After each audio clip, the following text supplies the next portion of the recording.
Yeah, I'm just going to do a quick tutorial on how I clean the block, just to get the carbon off of the pistons and the mounting surfaces. So you can kind of see my after. It's all nice and clean. That's on the one side. And this is the other side I have yet to do. So yeah, I'm just gonna go through the whole process. What I'm gonna do is I'll show you how to do it in one cylinder in real time, and then I'll speed it up so you can just see the rest of it. Should take about an hour. That's how long it took me on the other side. So here we go.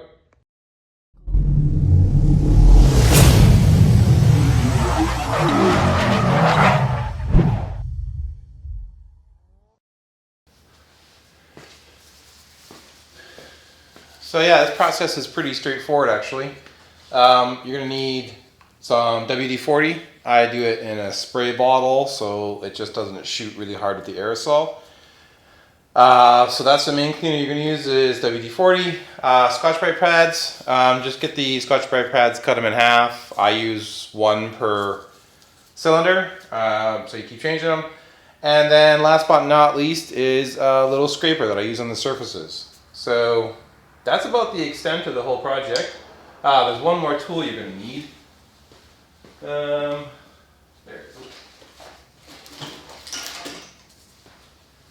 Just something to turn the flywheel. So what I like to do is I don't want to do too much of the cylinder. So we just want to try and get the top part where we see the carbon buildup and then up to the piston. Let's just start on the first one. So first thing I'm actually going to do is I'm just going to wipe it out, the blue rag, get as much gunk out of here as I can. There's no sense scratching the heck out of the cylinders, moving things around. So I'm just going to get some of that out of here. And that's, of course, the other thing you're going to need is some blue rags to just keep wiping all this junk out. There's a bunch of it. All right, so let's just crank it over. Get the first piston close to the top.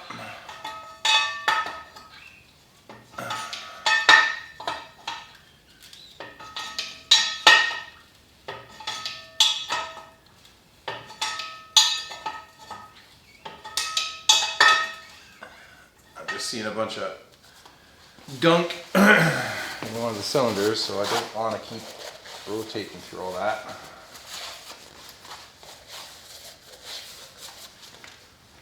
Okay.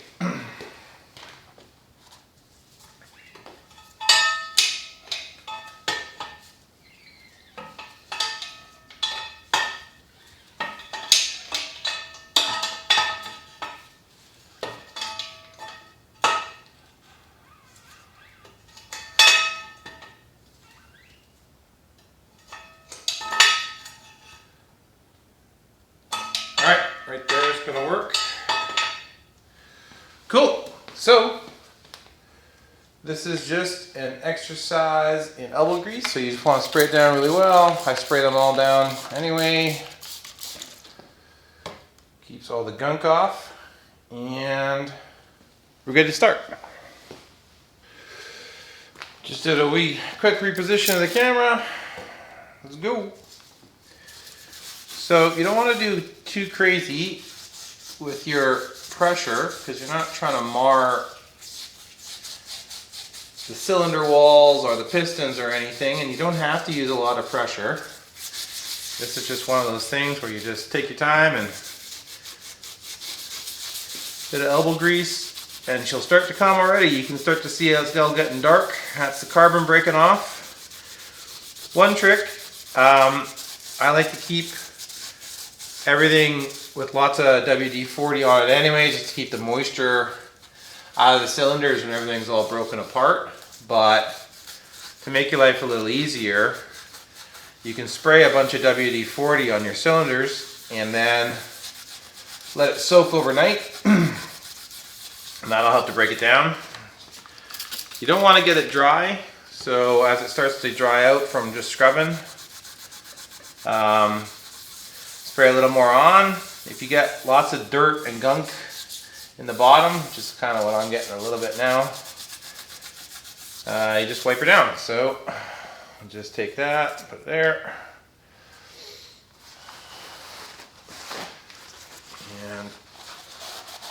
You can already see it starting to clean up pretty quick. What was that, 2 minutes? Cool, so keep going. More spray. More elbow grease. If your pad starts not being as effective or starts getting really dirty, just keep moving it around to the new spot.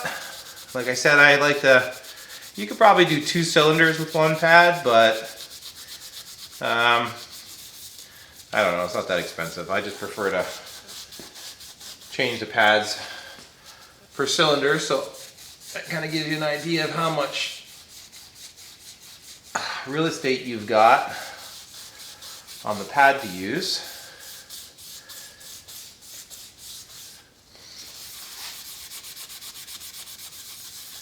One thing you'll see me do later on is, as I rotate the assembly to do the other pistons, is I go back and I wipe the cylinder walls as the piston is going down. And that's because when you're doing this, some of it will get past the rings a little bit, and you will see some particles in the cylinder wall. And you obviously don't want to be starting the engine like that, so I take the time to wipe it lots and lots and lots and lots of times until I see absolutely nothing in the cylinder walls. And even after, when you see me do the time lapse, I will rotate the assembly multiple times, spraying it down with WD-40, wiping it with a blue towel over and over and over and over and over again until I see everything is out. Then I like to rotate the engine on its side and then spray it from the back side as well. I just want to get every little piece of particle and everything out of there as I possibly can. All right, let's wipe it down. See, there's tons left on that. I barely even really used a lot of it. So you could effectively get 2 per pad probably, but the other thing you'll notice on this car is it's displacement on demand. So what you'll get with that when it's displacement on demand is the cylinders that are the ones that don't run all the time will have a lot less carbon buildup. So those ones will go probably a lot faster for you. They did for me. They're just obviously not ran full time, only when the person put their foot to the floor. So kind of makes sense. They got less miles on them, so they get less carbon buildup. But the other ones that are running all the time, you'll see it. So you don't have to get all the discoloration off. It will come if you spend some time on it. You're just really trying to get the carbon off. There you go. That was probably, I mean, I'll check the time, but I bet you that was 5 minutes. And just like that, you've got a really nice clean piston, no carbon, nothing on the edge of the cylinder. She's ready to run again for another 100,000 miles or whatever you got. Now, surface. So what I do for the surface, for the mating surface, oh, gotta pull that guide out. Although you could probably do it with it in, but why? So it comes out like that. And look at that, there you go. Okay, so what I do for the surface is I use this little scraper, like that. Now, the thing with a scraper like this is you're not trying to gouge the surface, obviously. So next to no pressure, you're just using it as basically a straight edge to help you get all this gasket material off.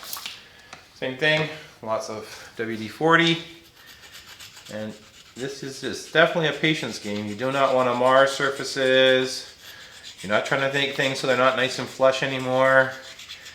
You're just trying to take your time and get the old gunk and gasket material off.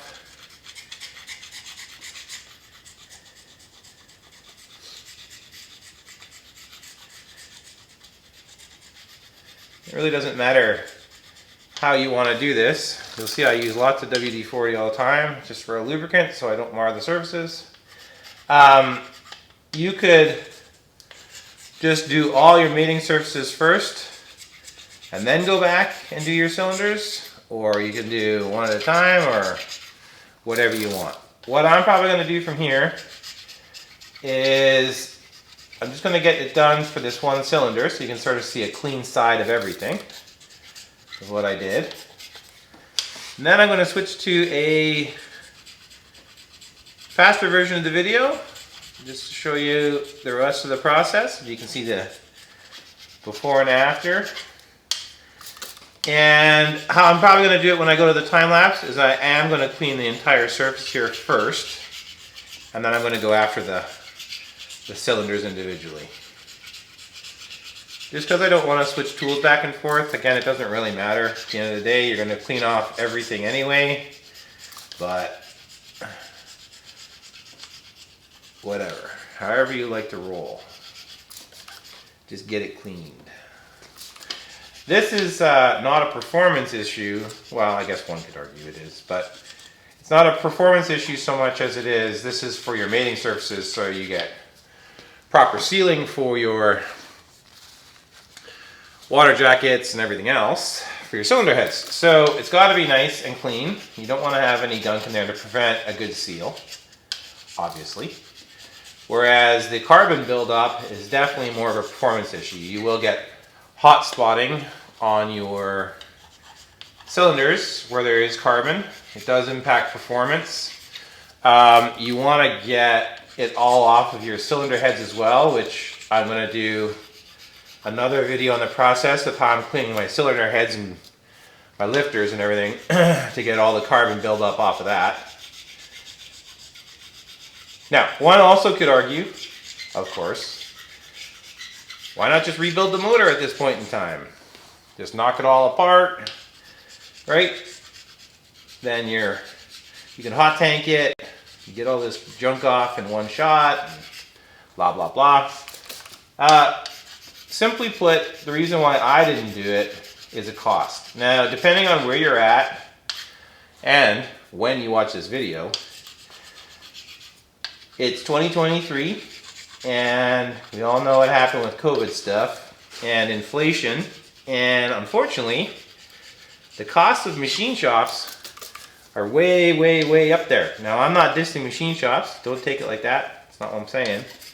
I'm just saying that the labor costs are a lot higher than they used to be, and you really got to consider how far you go with it. Now, there was an availability issue for crate motors for a long ass time because of COVID, and you couldn't get your hands on one, so you were kind of stuck going the used route. That has been changing.